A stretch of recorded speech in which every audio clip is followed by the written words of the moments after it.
Don't touch any buttons. Don't change the podcast. My name's Steve Smith. You are listening to the Golfing Greenkeeper podcast, and this is episode number 28.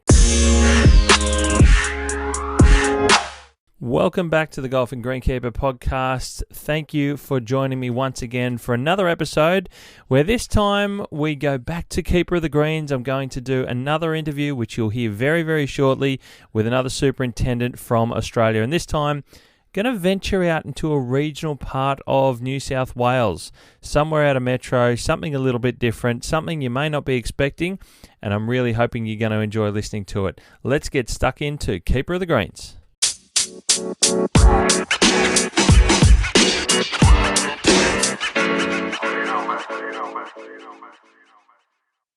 Ladies and gentlemen, I just want to welcome you once again to Keeper of the Green segment of the Golfing Greenkeeper podcast. Thank you again for joining in.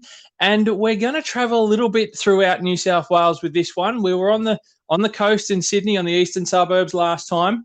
We caught up with Nathan Bradbury, the superintendent there at Eastlake Golf Club. Well, this time we're going to go west. We're going out into the regional parts of New South Wales, over the ranges, the Great Dividing Range, to an extension of probably my homeland into the central west of New South Wales, to Bathurst. I'm sure we all know Bathurst for many, many reasons. And if you're like me, you're a bit of a car fan. We love Mount Panorama and the great race that's on every year. But this is about golf. This is about greenkeeping. I want to welcome and introduce Superintendent Dave Rogers from Bathurst Golf Club. G'day, Dave. Welcome along. How you going, Steve? All good, thanks. Mate, thank you for joining in. I'm really excited to have you on the podcast, mate, and look to talk about and explore your greenkeeping history, your story in your career, and also a little bit about Bathurst Golf Club, because I think there's some really good bits that we can tell our listeners about, and all the more reason why they should, now that we can travel out into different parts of New South Wales, or very shortly we can from Sydney, get them excited about getting out there and playing golf. So, mate, I always start with Steve Super 7. Quick fire 7 questions. Let's get into it. And I'm just looking for your quick responses. You ready to go? We're all ready, yep. All right, mate. Sunrise or sunset? Sunrise. Love it. Oh, I think all greenkeepers. I might end up changing that question. So many people like the same thing, but we'll move on, mate. We'll love it. Sunrise. Okay. Now, this is course appearance questions. Stripes or no stripes on fairways? Probably stripes at this stage, but that can vary down the track. And why? Okay, I'm curious a little bit. Why would you vary that? I was stripes for ages. We are now again, but we've had a bit of an affiliation with the Lakes Golf Club, and they don't do stripes, and I quite like it. So for a couple of years, I went no stripes, but we're back again now. There you go. And it does give a different appearance, which I like. It can change up the feel of the course from an aesthetic point of view. So good answer, mate. I like that one. All right. Great. Preferred look on a golf course, lean or lush? Well, I like a bit of both, mate. I like green greens, but they're not as fast as brown greens. Yes, good point. From a golf perspective, lean can be a little bit faster, a little bit smoother. I'd go 50-50, that one. All right, fence sitter on number 3, no worries. Yeah. Now, a favourite green surface, and we're talking turf surfaces here. What is your favourite? Is it bent grass, couch grass, or something else? And if it is something else, I need you to name it. Well, our greens are bent power, so I'm going to stick with that, mate, because they have a really good surface. They're really good. And you do get I love your surfaces out of Bathurst, mate. You do provide fantastic putting greens and the bent power combination. And I think a lot more courses have it. And people don't realise, do they, that it is more often than not, you'll find it's a mix of bent and power grass. Yeah, ours are very similar to Monash in Sydney, actually. There you go. And they're a really good quality surface, yeah. They are. If anyone knows the northern beaches of Sydney, Monash is a wonderful private golf course and a very high quality course as well. So there you go. When you're comparing yourself to Monash, and I know I've played both, and I know they are fantastic, mate. Very, very good. Number 5. Where do you prefer to maintain a golf course? Do you prefer cool climate or warm climate? Probably. Well, that's a funny question too. I'd say cool climate, mate. Cool climate. Do you find it? Is that because you're more experienced there, or is it because you find it a little bit better for the grasses to maintain? Well, I'm probably a bit more experienced there, but I have worked at Corowa. It's a hot climate, and you do struggle a bit in the summertime, probably because they had bent fairways at the time. But cool climates, mate, we can get work done in the wintertime and we don't have to mow fairways sort of thing, if you know what I mean. Yeah, it shuts down. I'm interested, and we'll pick into Corowa. You mentioned bent fairway. I want to know more about that, but we'll go down that one a little bit later on. But we keep ticking through. Number 6, favourite bunker style, St Andrews, Kingston Heath or Augusta National? We'll go St Andrews. Oh, pop bunkers, stacked turf. I love the riveted faces. I love that call, mate. Well done. And one more, number 7, if you could visit one golf course anywhere in the world tomorrow, which one would it be? Augusta, probably. Augusta. There you go. Yeah. Good stuff, mate. I think it's going to be a popular one too, a popular one to visit for sure. Mate, look, thank you for doing the Super 7 questions. It's a bit of fun. I love getting into it and loosening the conversation a little bit. Now, we're going to get into your story, mate. Let's dive a little bit into Dave's backstory.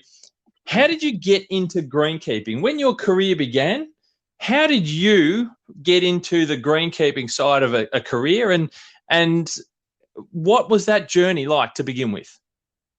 Well, I left school, actually, year 10, back in the day, about 1976, actually. And I was a keen young golfer. I lived on the golf course every afternoon, as they do, on the putting greens, after school hours, and a job came up, and I was lucky enough to get it. It was either that or go back to school. So, I took the job. So you took the job. There you go, mate.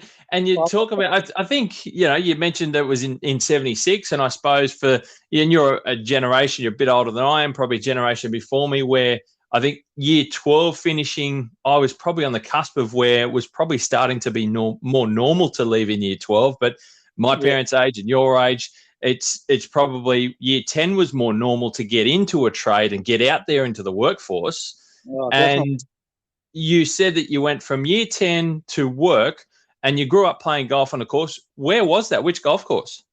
At Bathurst, of course, yeah. This is where I all started.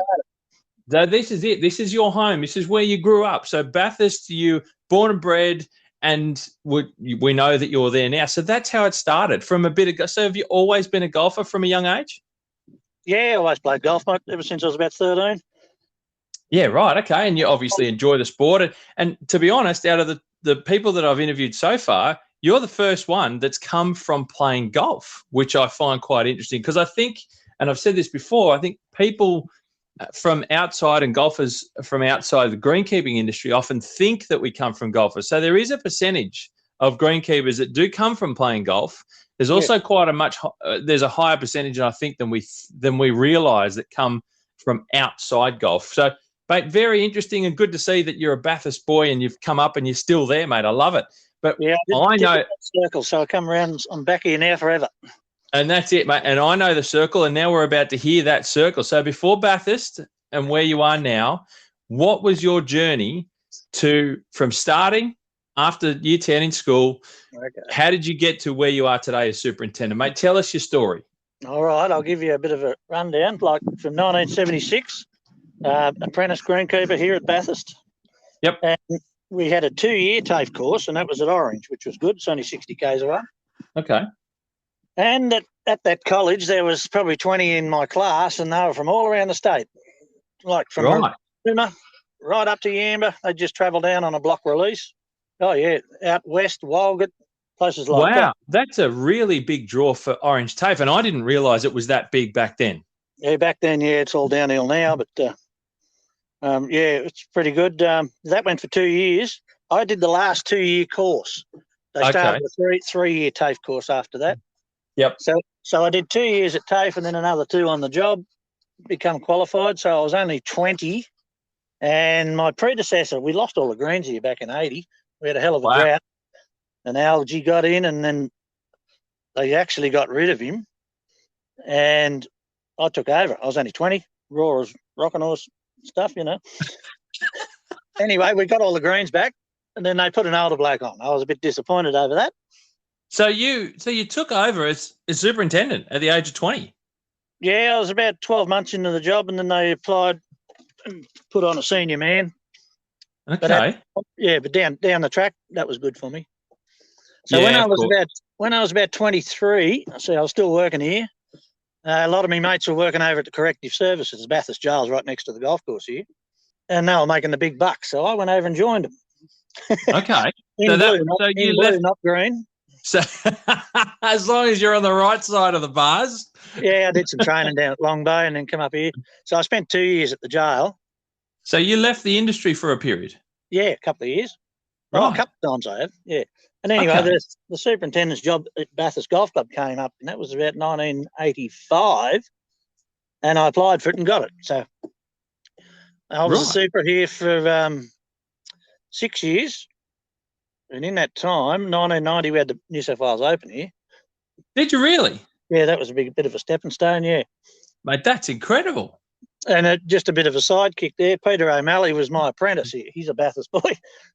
We're talking about the POM, the Peter O'Malley, the professional golfer, the Bathurst boy. Yeah, the Bathurst boy. Anyway, he was on about $12,000 a year as a second-year apprentice, and then he turned pro, and I think he earned $250 in his first year. So clearly he had a better hand at swinging a club than he did at pushing them up. Oh, yeah. Yeah, he was pretty good. And you know what? I still run into him today now and then. He still calls me boss. This is 30 years down the track, 35 years down the track. Mate, that's really cool. I love that part of the story. I knew Peter O'Malley he still visited the course and still gets around there every now and then. But there you go. Had no idea he was your apprentice. Yeah, he was my apprentice. Fantastic. That proves how old I am. Anyway, yeah. So in 1990 we had the New South Wales Open, and then in 91 I applied for a job down at Corowa, which is on the Murray River. Bit of a stepping stone in my life. It was, you could call it a promotion. Bigger course, 27 holes, resort style course on the border. Yep. And I got it. So I had a couple of young kids at the time, and we shipped ourselves down there. I was 31. So Corowa, just for people that aren't certain of listening around Australia, Corowa was the border between, it's on the Murray, like you mentioned, between New South Wales and Victoria, kind of west away from Albury, isn't it? Yeah, it's west of Albury, east of Yarrawonga. Everyone's heard of Yarrawonga. Yeah, it's only 30 k's Yarrawonga, yeah, on the Murray.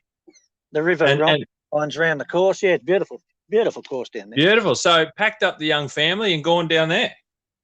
Yeah. Actually, big step. He was in nappies when we went down there, and we come back and he went to high school. So I was down there for 11 years. Yeah, good part of the world.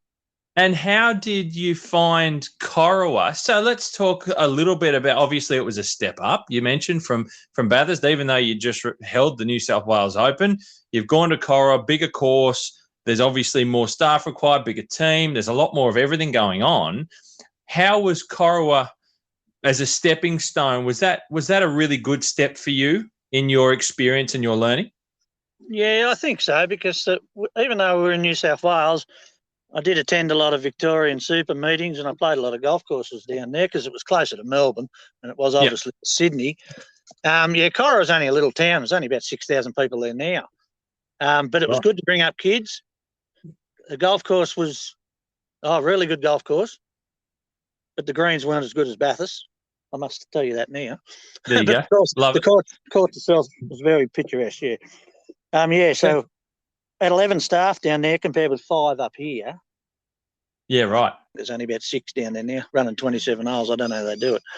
That's a tough slog, mate. But during your time there, so it was obviously, like we said, a step up. How long did you spend at Corowa? 11 years.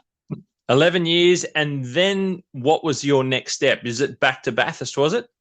Yeah, we made a decision, my wife at the time and I, because the kids were there's like, it's a great place to bring up kids, but after kids go to finish school, there's not a lot down there. Small town, So we left and we come back to Bathurst.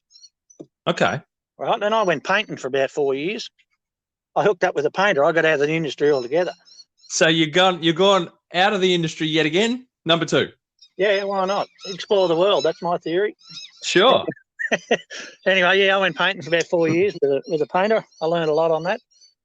And I had enough of that, and I came back to Bathurst as a labourer because my apprentice at Bathurst at the time became the superintendent when I left there, if you understand what I mean. Okay. Yep. He stepped up through the ranks. he was looking for a labourer. So I approached him. I said, hang on a minute. I used to be your boss. We don't want any leaks back in here and blah, blah, blah. No, they were pretty good. So I started back here as just a qualified greenkeeper. And when was that? What year was that you went back to Bathurst? 2005. Okay. I left Cora in 2001, but I went back to the golf course at Bathurst in 2005. Yep. Right, and within a couple of months, things happened. I became the boss again. Okay. I was fairly reluctant at the start, but I wouldn't have it any other way now. So I've been back here 16 years now. 16 years in the second stint at Bathurst, mate. That's sensational. Well, it's probably the third stint because my first stint was an apprentice plus 2 years, and then I came back up to jail. Yeah, it's third stint. Yeah, third stint. You're right. Yeah.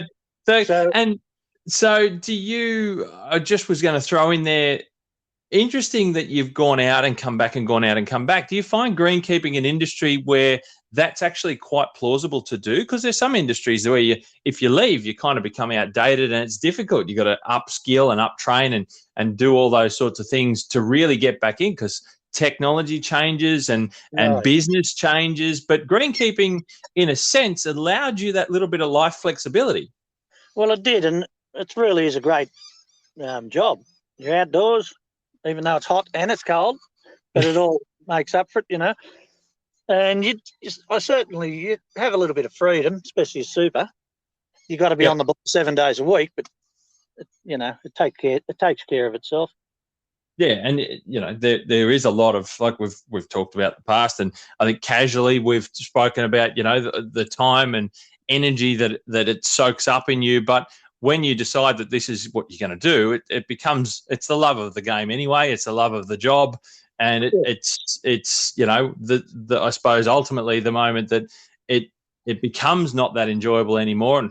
And in my mind, fresh is Nathan Bradbury, who still absolutely loves what he does at Eastlake. You're the same at Bathurst. And when things change and life changes a little bit more, you can get a change. And even like you've done, you go that change, and then you might want to come back, and you can do that. Look, I've been playing golf most of my life, so this is what I do. And that's right. And this is like my backyard, you know what I mean? And you've got to be committed. If you're not committed, you may as well give the game away. And it'll eat you up as well. Oh yeah. It will get on top of you because there's a third party involved in looking after a golf course. It's not golfers and it's not clubs and boards. It's Mother Nature, and no one has control over her. She will do whatever she feels like, and it sometimes can be the toughest thing in the world. Yeah, exactly. So if you're not committed, it will eat you up. But mate, that's part of the challenge. I think that's what we love working out. And I can say that as a super, that was one of the things I enjoyed the most, is the challenges that are always ongoing, and it's never there's never a day the same. Exactly. You have your good times and your bad times, but I guess that's part of life, isn't it? It is, absolutely. Yeah. Mate, we'll move on a little bit now, and that's a great story. It's very unique that you've sort of moved around a lot as you have through your career, and I love that you've been able to come back to greenkeeping when it's worked for you and the opportunities arisen. That's fantastic. Mate, yeah. Is there something that you particularly enjoy about being a superintendent in that position itself, in terms of leading the team and looking after the golf course? Well, I guess if you're not in the mood, you can get out on a fairway mower yourself and no one will annoy you. And then on the other side of the scale, you've got freedom to move around and talk to whoever you like. That's, you know what I mean? That's a superintendent for you. He can do it. Yeah. I love it, mate. I love that. I love that response. Yeah. Look, I've got no complaints about any part of the job, really. You got to deal with committees, but they're the same everywhere. That's part of the job, mate. It is, and there's challenges in that from time to time dealing with people. It's a challenge. It can be a challenging role, and everyone's trying to have input as well to bring out the best in the golf course and set it up the way that they think it's the best. So there is those little challenges within personalities and with clubs and in that role. But you said, golfers are alike too, mate. The good things always outweigh the bad things. Absolutely, mate. 100%. 100%. Do you remember? And I like asking this question. Whether you can remember or not, I'm not sure. But do you remember what it felt like the first time you became superintendent? You got the reins to Bathurst Golf Club for the first time. Were you shit scared? Was it a dream come true? What do you remember? What that felt like? I was I was okay about it. The biggest challenge was, like, I was only a young fella trying to tell other blokes what to do. It was a bit daunting at the start, when you got 20 and 30-year-old blokes hammering down your throat, and you got to try and tell them what to do, and you learn the hard way. Yeah, just having to make decisions, but yeah, it's all good. We got through that, mate. And you, like you said, you do grow. You grow in the role as well. Yeah, like I think all the young blokes out there, mate, you just go for it. It's a great career. Yeah, absolutely. Grab it with two hands, I say. Yeah, and then if an opportunity comes and you're really excited about greenkeeping, you go for it. Absolutely. Because they don't come up every day. No, that's very true, mate. Very true indeed. Yeah. All right, mate, let's move to Bathurst Golf Course. Let's move to the details of what makes Bathurst Bathurst. And I want to learn a little bit more. I want to tell the listeners a little bit more about the grass types that you have there and what that translates to from a golf point of view and a golf experience. What sort of grasses do you have on your fairways? And we mentioned you got bent power green. So what do your fairways consist of? What type of grass do you have there, and what does that mean for golfers? Oh, well, predominantly we're a South African cooch and a common cooch, right? That probably makes up about 60% of our fairways. But over the last 15 years, we've been incorporating Santa Ana cooch onto the course. Okay. And that's been an ongoing thing over the years, just doing little bits here and there, getting a semi-trail load of turf, doing a bad area, Santa Ana, sprigging a bit around, and that'll probably see me out. The next super can keep going with that. And the best part about it is the Santa Ana cooch has a longer growing period than the South African. The South African turns its toes up really quick in the heat and in the frost. Okay. The common's pretty good, but Santa Ana lasts, I'd say, another 2.5 months longer in this climate at Bathurst. So it'll stay green right up to June, and by early September, it's coming good again. It's starting to wake back up. That's really interesting. That from your perspective, that gives you the longest growing period of a grass type out there on your fairways, because it is a difficult climate out of Bathurst. You don't have the right. Say, for example, you go to the ranges a bit further east of you, up in the Blue Mountains, to where I was working and growing up, and then even to the coast, where we're getting pushing towards 1.5 meters of rain a year on the mountains, and then sort of around just over 1 meter on the coast. You guys don't get anywhere near that. So, and you have the extremes of temperature because you don't have humidity floating around there as much during summer. So you get really hot baking summers, and then you get the crystal clear nights. You're 600 meters above sea level. You got frost left, right, and center. It's really quite an extreme environment, isn't it, Bathurst? Oh yeah, we get -5s, -7s in the wintertime. Sometimes we get 30 and 40 frosts in a row, except for this year. It was pretty good. Yeah, and the extremes, we get up near 40 degrees in the summertime. That's insane. High 30s to 40s. Yeah, it's pretty tough, and you really got to keep the water up to it. In the summertime, we don't get anywhere with it. It's survival. Yeah. Yep. It's just to keep things ticking across to get to that cooler period again into March and April. Mate, it's a tough gig. It's there's no doubt about it. Dealing with water supply out there on golf courses can be extremely difficult at times. Certainly, if Mother Nature again puts the pressure on. Last couple of years, we got a government grant. We sunk 3 bores and got those going. So that takes care of about 35% of our water. That's fantastic, mate. You got to have a good water supply with any golf course. There's no doubt. Mate, I love that you've gone and you're using Santa Ana cooch on your fairways to improve the course surfaces as they go along. And people might not have heard about South African cooch before, and it's quite often, I'm not sure where it's sort of come about to in the Central West there, but I know the Orange golf courses have it. You've got it. We had it in some of the courses in the Blue Mountains. So I like it, but it can be not as great as the Santa Anas of the world. So I'm intrigued by Santa Ana being there, and you're using it to improve and advance the course and the fairways there, which is fantastic. Mate, tell us a bit about your greens, because I don't know what it is about your Bathurst greens, but they are some of the best flattest, smoothest golf putting greens I've played on. They're fantastic. What makes them so good? Well, they're not some of the best, mate. They are the best, especially especially west of the Great Divide. Yeah, they are the best. And I only commented the other day after we've just had our sort of open tournament without any visitors because of COVID. Yep. They're the best I've seen them at the moment, and they've been in really good nick for a really long time. And what do you attribute that to? Obviously, there's a lot of what your practices are, your guidance in how you want to bring those surfaces out. But do you do what we see a lot of the other courses are doing with maintenance and regular scarifying and top dressing and that, or is it that as well as the environment? Well, it could be the environment, mate, but I religiously go in deep scarifying. That's probably the most important thing, twice a year. Yep.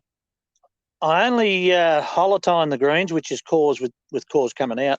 I've only done that twice in the last 10 years. I've just verti-drained. So the surface is not as disrupted and it hasn't affected them. They're just, and the soil underneath the greens is a fairly porous soil. So, you haven't got that puggy wet times. If we get a lot of rain, the water gets away really quick.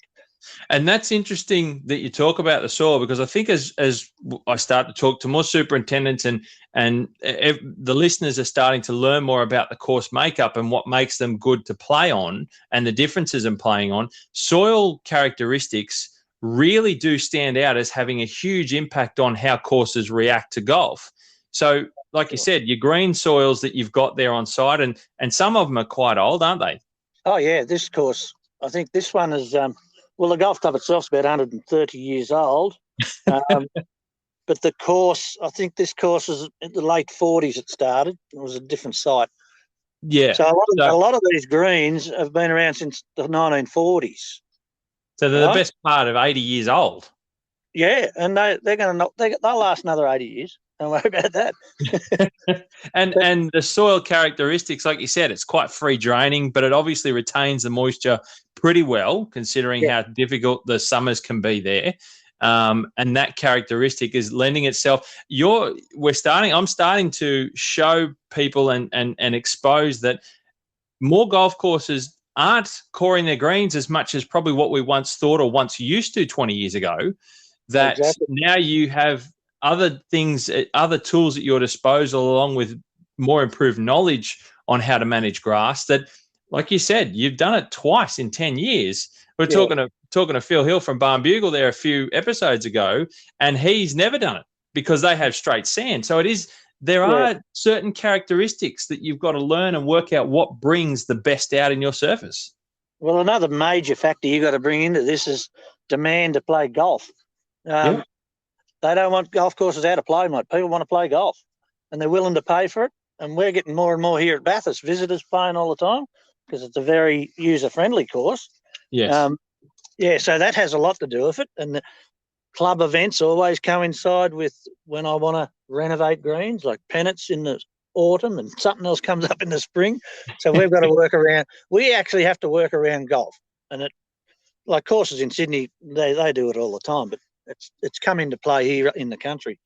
It has, and more, like you say, that as greenkeepers and certainly as superintendents, you don't want to disrupt. You want more people to play your golf course anyway. That's the goal, right? So I found that you had to try and find a method to make it work for both sides of the equation, make it work from a maintenance perspective so that you can do your job and get the best. But also you want people to be playing golf.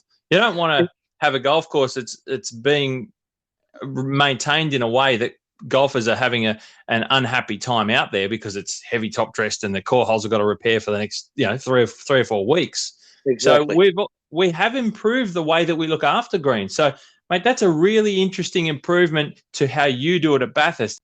Yeah, like 20 years ago, you'd go in with 1/2 inch or 5/8 holotines and pull these big cores out, trailer load each green and fill it all up with sand, and you're out of play for like 3 weeks. But now we just put, at maximum, I put a 10 mil spike in them, and you just put a dusting over them, and you more or less, if you do that on the Monday, you can almost cut the greens on the Friday, depending on the weather. you know. It is such a change in years gone by to how it was done, and I love that to hear that that's part of the reason why your greens are performing the way they are, and you can deliver the product you do. So anyone listening, if you've never been to Bathurst, and I can vouch for it, I've played it many, many times, and they are absolutely fantastic greens. You play any of the best courses that provide surfaces on the East Coast, and heading west, you go to Bathurst, and it's no different. It's fantastic. It's just a wonderful different setting. That's the only difference.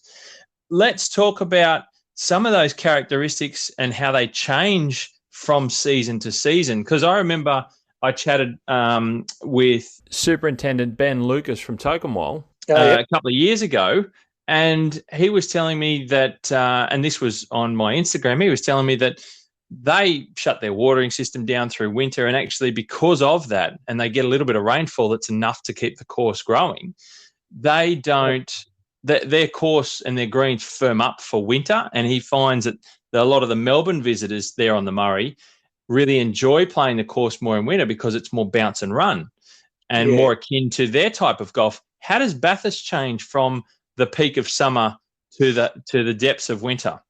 Well, we go all right here. Like the grass in the fairways actually slow down. I let a bit of power come through until late winter, and then I spray it all out.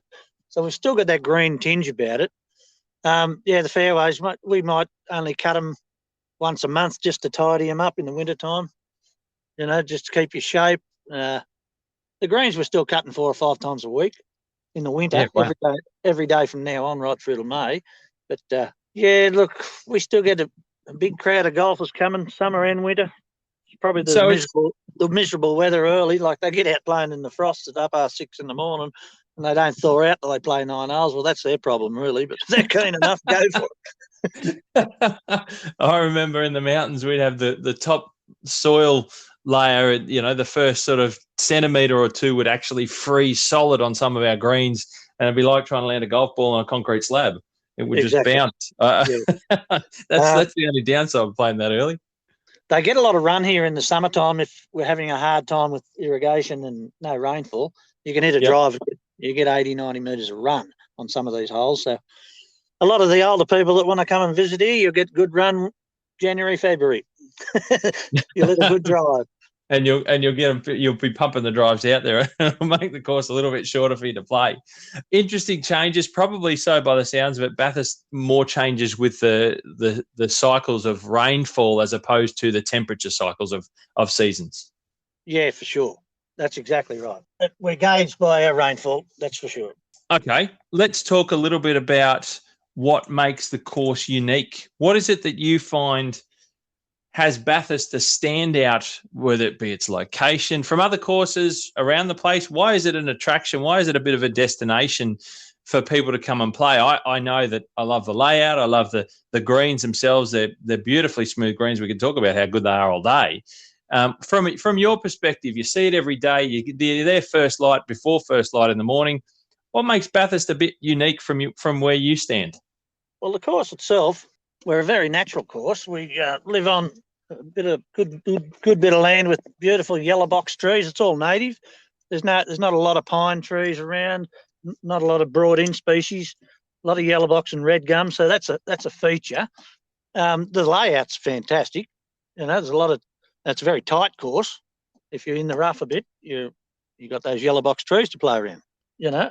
Yes.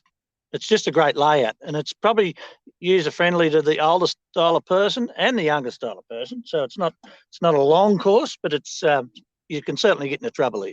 It does throw up its challenges, like you mentioned, some of those tree lines, because it is a beautifully central western New South Wales sort of bushland style setting. Yeah. It's actually quite unique, and you get those flowers on those gum trees, like you mentioned, in summertime, and it's such a lovely space. One of the things I love playing about Bathurst is it's just a beautiful rural setting without feeling like you're in the middle of nowhere as well. So it is quite nice.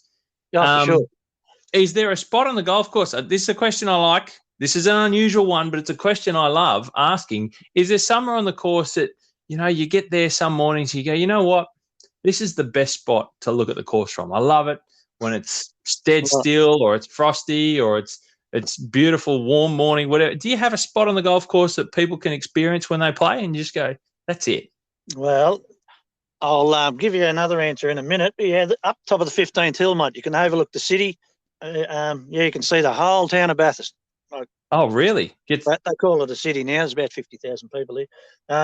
Yeah, it's an absolute beautiful view of the city and the Blue Mountains. That's probably and you can look back. It's a par 5 hole. It's probably our signature hole, actually. Fantastic. But in being a bit sarcastic, yeah, if it's a miserable day, the best place is in the shed. If it's a nice day, it's a nice day sitting out in the mower. It's pretty good too. Don't worry. Sensational, mate. I do love it. And like you mentioned, that 15th tee, it does have a beautiful outlook. And you're not far from Mount Panorama. For anyone who's interested in it, it's not too far from the golf course, is it really? It's only a couple of k's away. Oh, as the bird flies, mate. Yeah, a couple of k's. That's all. Good place. You can play golf and hear the V8s roaring around the mountain on race weekend. You can definitely do that. Fantastic, mate. One other question I'd like to ask you, and you did touch on the history of Bathurst Golf Club, and it started, I think, Bathurst Golf Club came to be in, I think it was 1895 from memory. It makes it one of the oldest formed golf clubs in the country. There was only, probably around sort of, I think, 15 or so clubs around that time that had formed in Australia, and Bathurst being, if I'm not mistaken, the oldest inland city in the country as well. Yeah, it's the oldest inland city. We're definitely the oldest golf club this side of the mountains, west of the Great Divide. But I think New South Wales and maybe the Aussie, I'm not sure. Yeah, definitely Aussie. Yeah. But New South Wales comes into play there too. You've got a bit of history. Is there anything about the history of the club? And you mentioned Peter O'Malley was your apprentice before he became a well-known Australian golf touring professional. Anything about the history of the club that people don't know about and that they might be interested in hearing about Bathurst in years gone by? Gavin Coles is another Bathurst golfer. He was a great pro golfer. A successful. He's a Bathurst boy as well. He's a Bathurst, yeah, Gav. Yep. There you go, mate. And Kel Nagel used to play a lot of golf here. He had horses up here. He was into the trots. Really? Yeah, years ago when I was a young bloke. Yeah. There you go. Look at these names that are coming out of Bathurst. I think a lot of people probably didn't realise some of these top Australian men's golfers coming out of Bathurst as well. It's always good to know that these are their home clubs and where they started the game. Yeah, Kel didn't start here, but he loved Bathurst. He was always up here. He had friends. Interesting. No, that's fantastic. But yeah, It's full of history. The town's full of history. So is the golf club. Sensational stuff. Is there a part of the golf course I want to sort of ask you? Is there something that you're looking to improve on the course over the next 12 months specifically? Well, mate, I've been doing improvements here for the last 16 years. We've been going around. Haven't touched the greens, bunker development.